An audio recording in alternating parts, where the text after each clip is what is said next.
Édition spéciale. Les vraies voix Sud Radio, 17h-20h, Philippe David. Retour des vraies voix avec Lydia Guirousse, Tom Conan et Joseph Touvenel, pardon. J'ai failli vous appeler Lydia Touvenel, excusez-moi.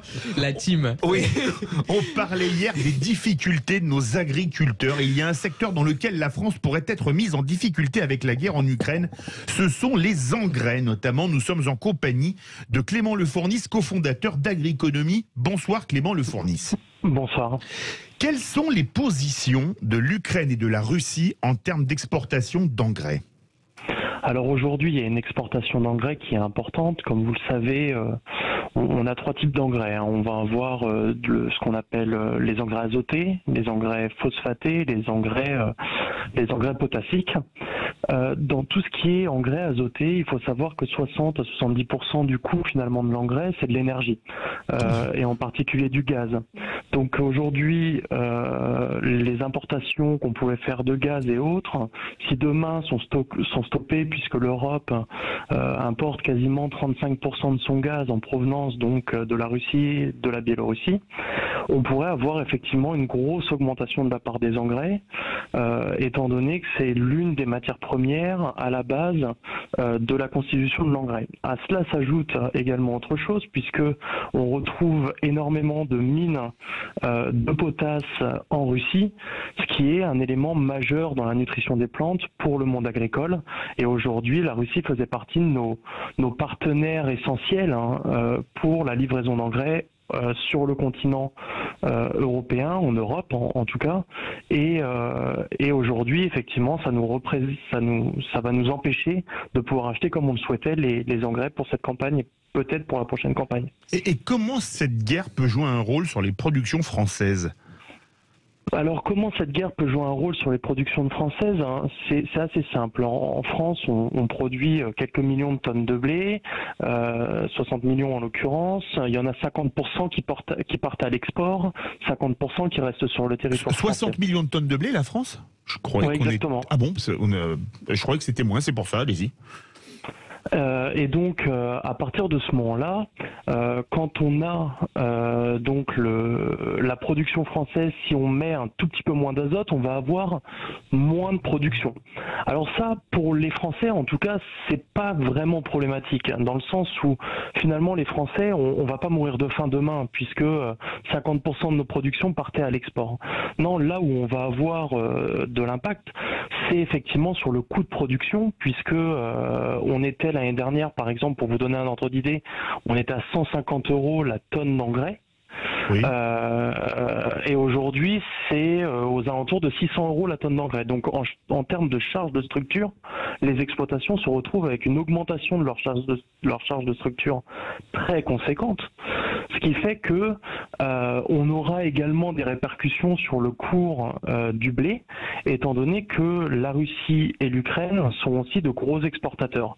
Et donc, on va avoir potentiellement des tensions sur le marché mondial des grains, que ce soit le maïs ou le blé ou l'orge de brasserie. 60 millions de tonnes, c'est la production française de céréales. C'est à peu près 30 millions de tonnes le blé si on met blé tendre et blé dur. Ce qui est intéressant, c'est qu'en fait, on a toujours cru, bien on enseigne toujours à l'école, moi je me souviens très bien, le fait que la France, c'est une grande puissance agricole, c'est l'un des greniers du monde, comme on dit, et le chiffre exact, c'est que la France représente 17% de la production européenne. Donc c'est absolument considérable, avec plus de 50% des territoires qui sont consacrés à l'agriculture. Mais en fait, on se rend compte que malgré ça, malgré cette position quand même de force sur ce terrain-là, plus que sur d'autres domaines comme par exemple les nouvelles technologies ou même les hydrocarbures, on voit que finalement, avec la question par exemple en effet des engrais et dans une certaine mesure avec donc le blé comme ça a été rappelé, en fait, on est très dépendant. Donc en fait, ce qui est intéressant, c'est qu'on voit que l'Union européenne et ensuite la France, on est quand même 27, alors 28, désormais 27.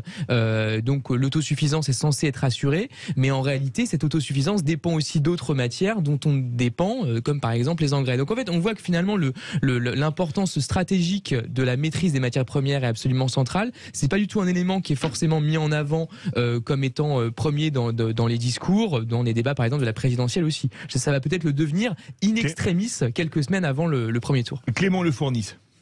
Ça participe aussi à la... Joseph Touvenel, allez-y. Oui, ça participe tout ça à notre perte d'influence. On voit qu'en matière agricole, nous régressons. Même si on est encore très bon, ça régresse. Il y a des secteurs où maintenant on est obligé d'importer.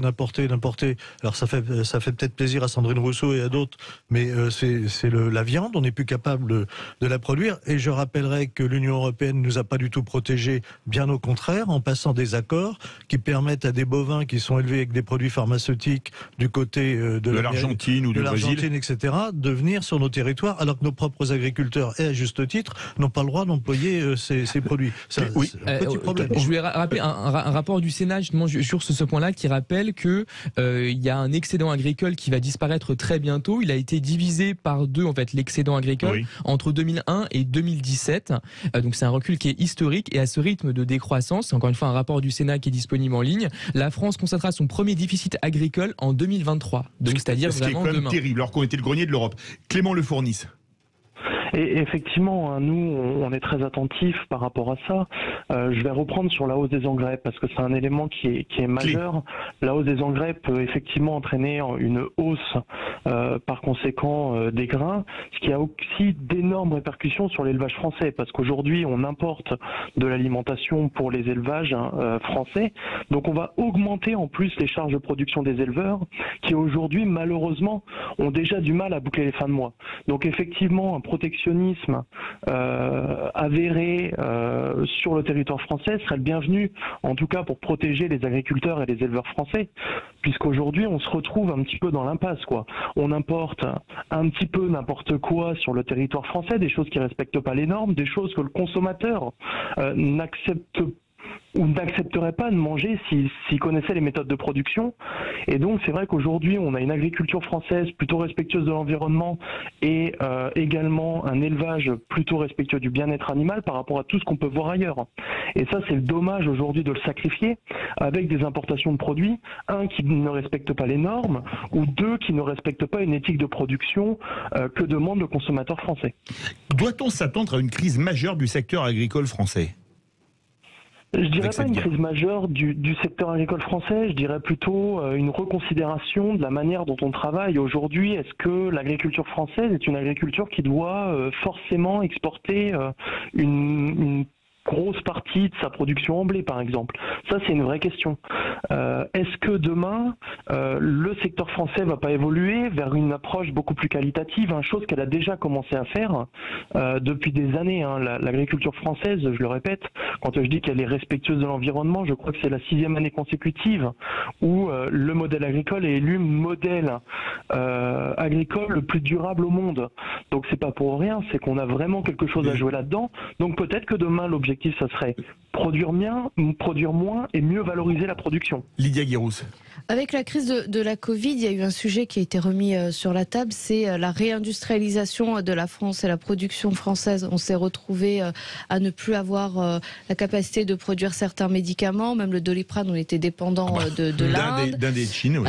Les masques, on était en incapacité à avoir et à produire des masques, et on a eu des scènes qui étaient surréalistes sur les tarmacs des aéroports chinois avec des masques qui étaient destinés à la France, qui ont parti aux USA. Par la France et qui ont et donc la réindustrialisation, retrouver une capacité de production en France, c'est un sujet qui est majeur. C'est sûr que la crise russe va faire forcément aura un impact, et je crois que la dernière fois c'est plus 90% le coût des engrais, et les producteurs n'ont pas pu impacter ça complètement sur le prix de leur production, et donc ils n'ont jamais retrouvé le même niveau. La question que je me pose aujourd'hui, c'est comment on va arriver à reproduire français et reconsommer français, parce qu'évidemment la production française elle est de meilleure qualité, mais est-ce que les Français ensuite ont les moyens de pouvoir consommer français? C'était peut-être le sens de l'intervention de Fabien Roussel lorsqu'il parlait, vous vous souvenez, du beefsteak, de la bonne viande et du fromage. Voilà, Clément Le Fournis, oui, comme le dit justement Lydia Guérousse, est-ce qu'ils vont pouvoir consommer français? Est-ce que les prix vont exploser, ce qui poserait problème? Mais quand on regarde là ce qui s'est passé avec C'est qui le patron, ils ont voté une augmentation du prix du lait de 4 centimes, ce qui permet une revalorisation quand même au 1000 litres quand on regarde qui est de 40 €, ce qui est énormissime aujourd'hui puisque ça fait une hausse de 10% de revenus à l'hectolitre de lait ou au millilitre de lait pour l'éleveur. Et ça aujourd'hui c'est sa rentabilité. Il était à 0 et là il regagne de la rentabilité. Donc on voit qu'il y a des gens qui sont pour consommer plus local, consommer plus durable, consommer français quoi, avec une sorte de protectionnisme et de chauvinisme quand même qui est assez forte. Et ça c'est ce qui peut sauver l'agriculture française. C'est pas en important de la viande faite avec des hormones et potentiellement bourrée de maïs OGM qui va nous permettre de sauver en tout cas l'alimentation française et les Français quoi. C'est sûr et certain. Merci beaucoup Clément Lefournis, cofondateur d'Agriconomie. On suivra bien évidemment l'évolution des prix agricoles et les importations d'engrais parce que nos agriculteurs en ont vraiment besoin. Merci à vous. Tout de suite notre grand débat. Craignez-vous une troisième guerre mondiale? Vous êtes 69% à dire non.